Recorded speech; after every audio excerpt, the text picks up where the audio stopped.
Hello, welcome to my blog. आणि आज finally माझ्या मुलीचा प्री बर्थडे फोटोशूट होता. सो आम्ही वेट करत होतो. Here is our third member चिना भाऊ. आणि सगळे मेंबर्स जमा झाल्यानंतर आम्ही जाता जाता केक पिक केला. शूटसाठी लागणार होता. मग आम्ही निघालो आमच्या फोटोशूटच्या लोकेशनवरती आणि तिथे ऑलरेडी चिन्मय येऊन थांबला होता.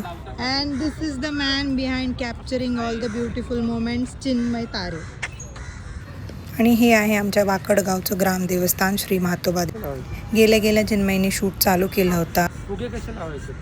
ना तर तो सांगेल ना. ती बलून फुगवणारी गँग आणि त्यांच्याबरोबर त्यांचा मेंबर. काय आणि ॲज युजल हा माणूस अर्ध सामान विसरून आला होता. तोपर्यंत आम्ही वेट केलं. पिल्लूचे काही फोटोज घेतले चिन्मयनी आणि खूप टाईम वेस्ट केल्यानंतर हा माणूस परत आला. कायम काही ना काही विसरायचं. एअरपोर्ट विसर, सामान विसर, हे विसर ते विसर. आणि इथे मी चिन्मयला सांगत होते की किती मला त्याच्या मागे लागून सगळं काही करून घ्यावं लागतं.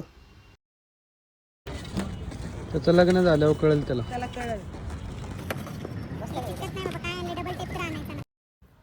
आणि गप्पा गोष्टी करत चिन्मयला लग्नाचे ड्रॉबॅक्स सांगून, साईड इफेक्ट सांगून आम्ही सजावटीचं काम करत होतो. सगळ्यांनीच खूप मेहनत घेतली फोटोशूटसाठी.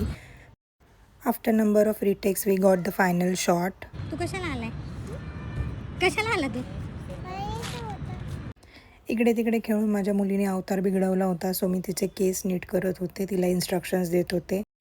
अँड फायनली केक कटिंगच्या शॉटसाठी आम्ही फायर क्रॅकर्स वापरणार होतो. फटाक्यांचा वापर होणार होता. सो सगळ्यांचीच हेल्प लागणार होती आणि आम्ही तेच सेट करत होतो. But this is the moment फक्त बट कसं बसं आम्ही जुगाड करून शूट संपवलं आणि आम्ही एक रिस्पॉन्सिबल सिटिझनसारखा आमचा कचरा देखील गोळा केला. And this is how we wrapped up.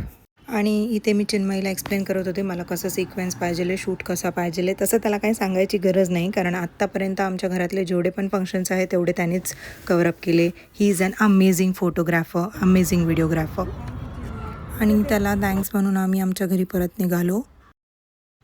आणि घरी पोचलो तरी यांचे काय जोक संपत नव्हते. बट या दोघांनी खरंच खूप मेहनत घेतली आहे फोटोशूटसाठी. Special thanks to Sarang and Akshay. And this was a blog. Thank you for watching.